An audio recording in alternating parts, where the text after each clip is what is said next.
Hello. As you all know, I am Mariam Jumbe Machulu, or Mariam Machulu, or Mariam Jumbe E. And I want to talk about a very personal happening that once I experienced in my life. And I'm not just gonna share it, but I want to talk more on young people go through a lot in Africa. They go through a lot in Africa, which I somehow wish they knew I am a counselor. Like I wish they can find me and contact me and talk to me on my WhatsApp, I'm not much on Messenger, but on my WhatsApp. And if they are within the country in Australia, they can call me. Why? Because I know that African children, majority of them don't have someone to share their stories with. They don't have to share the deepest struggles they maybe faced. And that leaves them maybe living it through, surviving that life. And it's hard because somehow, somewhere, one needs to let go of everything. They need to reset and restart their life, you see. And for having a friend that you can talk to is one thing, but having someone who can show you the way, walk with you, and help you to release and see things in another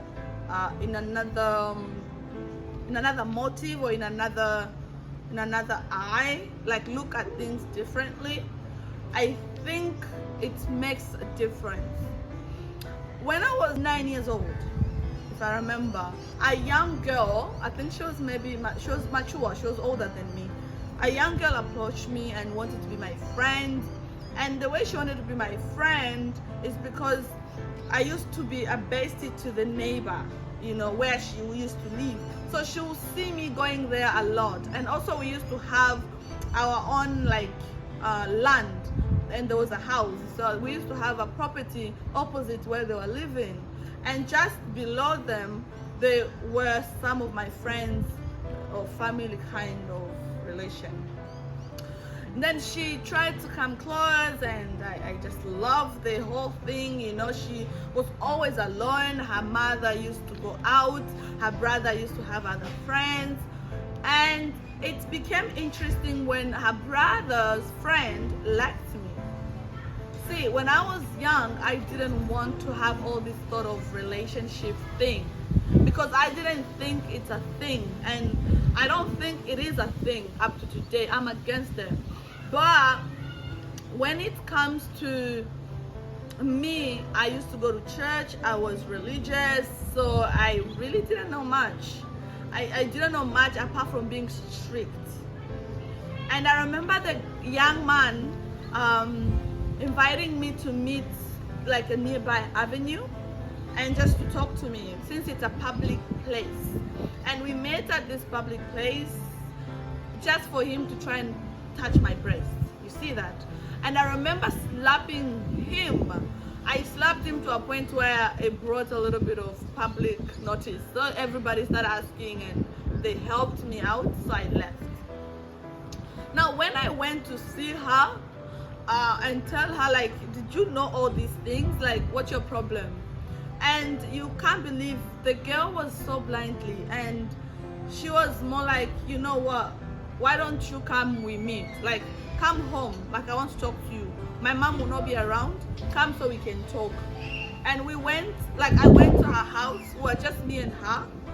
And all of a sudden, she said, did you know that a girl can sleep with another girl? Remember, this is I was 9, and I think at that time she was maybe 12, 13 or so. So for me, at that that area where I was living, it was very primitive, by the way, and they were very it's illegal It's illegal when it comes to a woman to woman. It is illegal to know any things happening. So I wasn't aware. But the way she came to me, she's like, oh no, it's a thing. It can happen. And you will feel different. You will feel this. And so she started showing me everything. She started doing things to me. Now, I didn't know that was molestation. I had no idea, like, I was being molested. But after that, I didn't know who to talk to.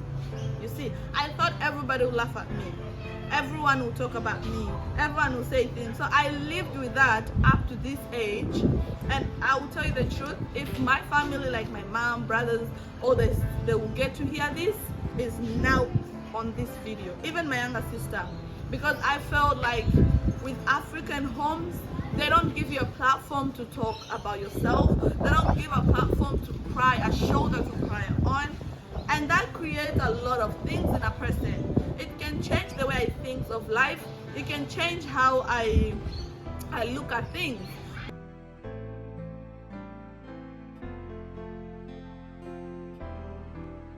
After that event, I'll tell you the truth, as I was young, I didn't know what was happening, but I started dreaming of ladies wanting to sleep with me.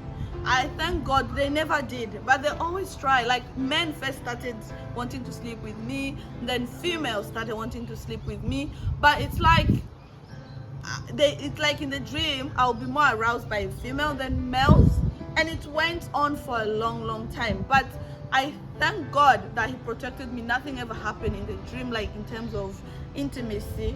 But that was a big thing for me, and I always struggle with that dream, like with such kind of dreams.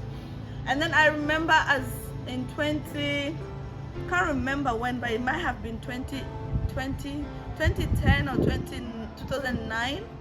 So a friend of mine wanted me, like, she had a 7 years old. She was not a lesbian, like, she wasn't. And she wanted to sleep with me, like, she wanted us to have this relationship because she thought I was hurt by men and she has been hurt by men. But it wasn't that. I never was hurt by men. It was just life was different for me, and I'd been through a lot.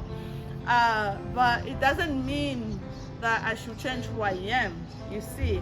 And for me, I found that if we don't get someone to talk to, we can turn into another agenda.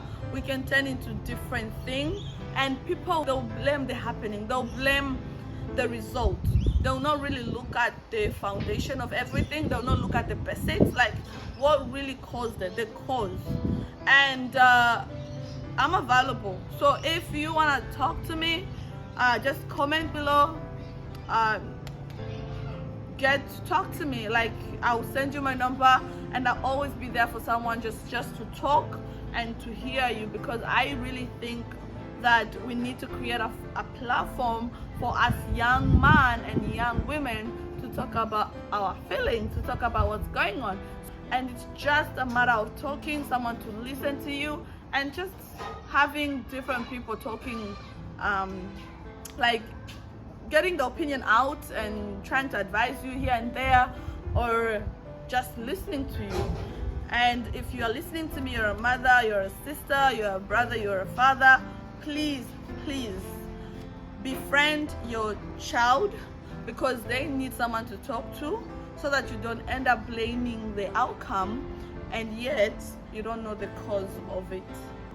Shalom, shalom. It is your sister, your beautiful bestie, Mariam. Bye.